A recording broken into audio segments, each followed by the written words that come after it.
The following is a listener-supported ministry from the Grace Evangelical Society. As a way of expressing a theological position on soteriology or eternal salvation, what is provisionism? How is provisionism different, and how is it alike Calvinism and Armenianism?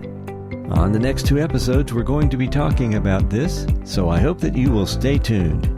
This is Grace in Focus. It is the radio broadcast and podcast ministry of the Grace Evangelical Society. Thank you for joining us today, and if you want to know more about us, please go to our website, faithalone.org. There you will find all of our articles, and there are hundreds of them. They are free for you to read. We also have resources. Some are free and some have a cost. And we have a bi-monthly magazine that is also called Grace in Focus. And you can find our YouTube videos at the Grace Evangelical Society's YouTube channel. Once again, our website is faithalone.org. Now to begin our discussion on provisionism, here are Bob Wilkin and Ken Yates. Bob, you have a question that a reader sent in, or a listener, and so why don't you lay it on us? Yeah, Cam sent it to ges@faithalone.org. She says, longtime listener, and came across a video discussing provisionism in comparison to Calvinism and Armenianism. It was presented like free grace, but I wanted to check before I researched deeply into it. Is provisionism the same as free grace? That's a great question. Now, I'd read about provisionism before, but it had been a while, so I looked it up again, and I found an article at gotquestions.org, and that led me to Leighton Flower's website where what's the name of that website? I can't remember what it's called. Soteriology 101. That's what it's called. Oh, wow, okay.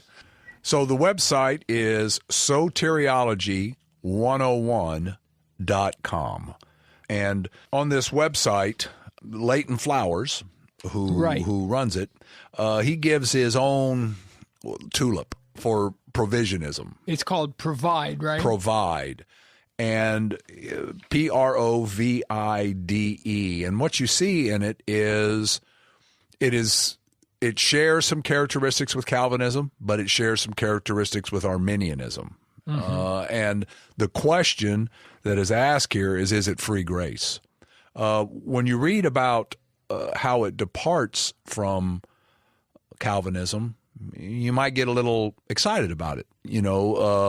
For example, the main things here are limited atonement and irresistible grace. Leighton Flowers in his Provide says that a person can believe. A person is able to believe. And so he breaks with he believes in unlimited atonement and resistible grace. Right. And he believes in free will. Right. We have free will. He shares that with Armenianism, that, the Calvinist says, God picks who's going to believe and they have no choice. But this Provide, this provisionism says they disagree with that, and that Christ died for everyone.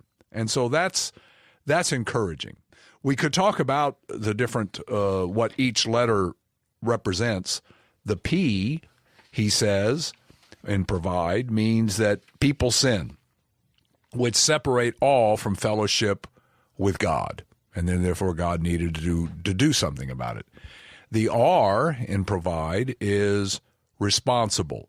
That is, everyone is able to respond to God's appeals for reconciliation. Which is different than Calvinism, That's but right. Consistent with Armenianism. That's exactly right. This is where he sides with Armenianism. O is open door. The divine provision is offered impartially to all. So this would be breaking from Calvinism as well. Calvinism does say, I think, that everlasting life is offered to all. It's just everybody's rejecting it because they're depraved. Right. And because of their view of total depravity, they can't respond. Right. So only the elect can respond, but they do say the death of Christ is sufficient for all, but efficient only for the elect. Right. Anyway, I think this is a little bit on the borderline here, but go ahead. V is for vicarious atonement, that the sins of the whole world, God made the provision for the sins of the whole world in the death of Christ. So that'd be unlimited atonement. Unlimited atonement. Illuminating grace is the I, the divine provision offered sufficiently to all and provides clearly revealed truth so that all can know and respond in faith. So obviously, this is against election. All can respond. All can believe. It is available and to all. It rejects regeneration preceding faith. Exactly. And then D in provide is destroyed. Destroyed for unbelief and resisting the Holy Spirit's drawing. So man is responsible to what the Holy Spirit draws them, and they will be destroyed. And he calls it the provision of justice, which I find interesting. Mm-hmm. He's talking about the lake of fire here, and he calls it justice. And which we would agree with. Exactly, that it's not God's anger at them for eternity. He doesn't go into any detail here, but I wonder if that's what he means.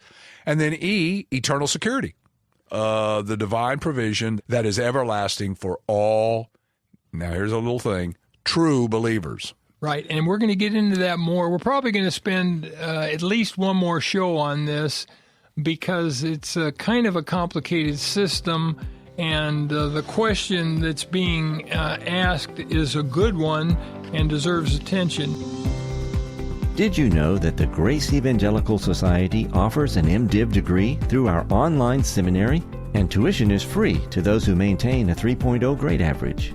It is a 3-year degree program, and you could submit your application now to gain acceptance.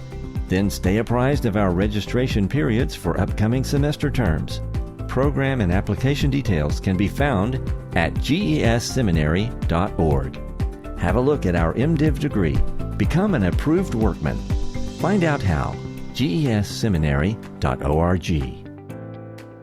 Okay, you have some pages there from gotquestions.org. I've always kind of liked gotquestions.org. Even though it's a Calvinist sort of ministry, you get a feel for it. So can you tell us what they say about provisionism?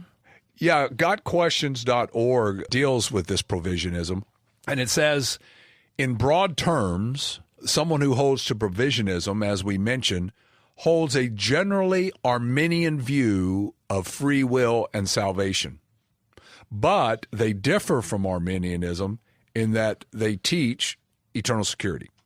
So they agree with the Calvinist that the true believer is eternally saved, can't lose it, and disagrees with the Armenian in that.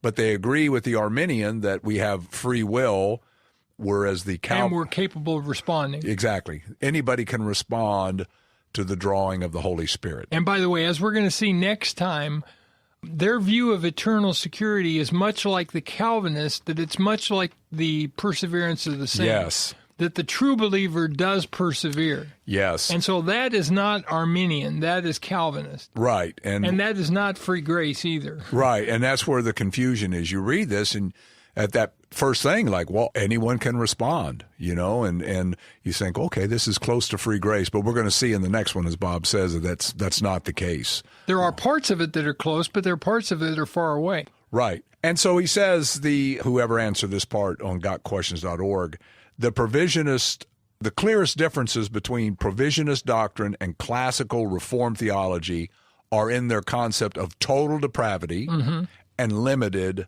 atonement. Right. They believe in unlimited atonement, and they do not believe in the strong Calvinist view of total depravity. That's right. That the unbeliever's like a cadaver at the bottom of a well, and they can't respond. That's right. A totally depraved, therefore they're not able to believe. Therefore, the Calvinist says, God has to give them faith. Well, he has to give them life. According to Calvinism, first he regenerates them, he gives them life, and then he gives them the gift of faith, so that regeneration occurs first, then faith. However, according to Leighton Flowers and Provisionism, actually regeneration occurs after faith. Right. And that people are capable of responding to the drawing of God. Yeah, and he also adds in this article that the provisionist holds that Christ genuinely desires all of humanity to be saved. And of course, the Calvinists would, they would say he does too. But he's only electing certain people for it. So that's kind of a mystery in Calvinism. How can God desire all men to be saved? What is that, 1 Timothy 2:4? And yet, on the other hand, how can he only elect certain people? Right. I think they say that's a mystery. For Leighton Flowers and Provisionism, I don't know how. I haven't read yet how they handle that. And he also says here that the Provisionist also rejects, as we've mentioned, the I in TULIP, irresistible grace. Right. They believe grace is resistible, and that's why people are accountable, because they've resisted God drawing them toward salvation. So with TULIP, they differ on the T. Yeah. They differ on the L. Yeah. And they differ on the U. Yeah, unconditional election. They differ on the U. Well, I think they have some view on election. I was looking at their website. In fact, I've got it here, and we can talk about that next time. But I think they have a slightly different understanding of election. Mm-hmm. And then I, irresistible grace, they disagree. P, they pretty much agree with. And that's what we're going to see in the next one. They agree with the preservation of the saints and the perseverance of the saints. And if those are true, then even though the Got Questions person is suggesting that they're pretty far from Calvinism, I think they're closer to Calvinism than they are to Armenianism, and I think they're closer to Calvinism than they are free grace. Yes. But do they have anything else in the Got Question article?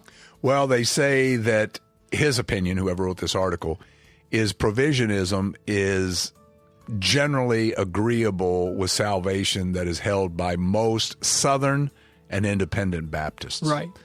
That's kind of hard to measure. And they mentioned that Leighton Flowers is the kind of founder of this idea, right? Right. And so, but even there, it's hard to pigeonhole Southern and Independent Baptists, what they would think on this. But that's what they're saying. They're saying that, and I think, as you mentioned, they're closer to Calvinism than maybe a first glance of this would suggest. And I think a lot of people in Southern and Independent Baptist churches are closer to Calvinism than we might desire. Well, there's a leading seminary called Southern Seminary. Mm-hmm. It's Southern Baptist Theological Seminary, right? It's the flagship. And you have what from there? A doctorate or a master's? I got a THM there, right? THM from there. And it's theoretically Southern Baptist. I mean, it's their flagship school, and yet it's 5-point Calvinist. Right. Now, as a result of the president, Dr. Al Mohler. Well, we've introduced Provisionism. In our next episode, we're going to talk about how it really is different from free grace theology. Yeah, we'll get into that. Because when you hear some of this, say, well, maybe we're pretty close, but we're about to see that that's not the case. All right. And remember, keep grace in focus. Be sure to check out our daily blogs at faithalone.org. They are short and full of great teaching, just like what you've heard today. Find them at faithalone.org/resources/blog. We would love to hear from you. Maybe you've got a question, comment, or some feedback. If you do, please don't hesitate to send us a message. Here's our email address. It's radio@faithalone.org. That's radio@faithalone.org. And when you do, very important, please let us know your radio station call letters and the city of your location. On the next episode, we continue our discussion on Provisionism. Hope you'll join us, and until then, let's keep grace in focus. The proceeding has been a listener-supported ministry from the Grace Evangelical Society.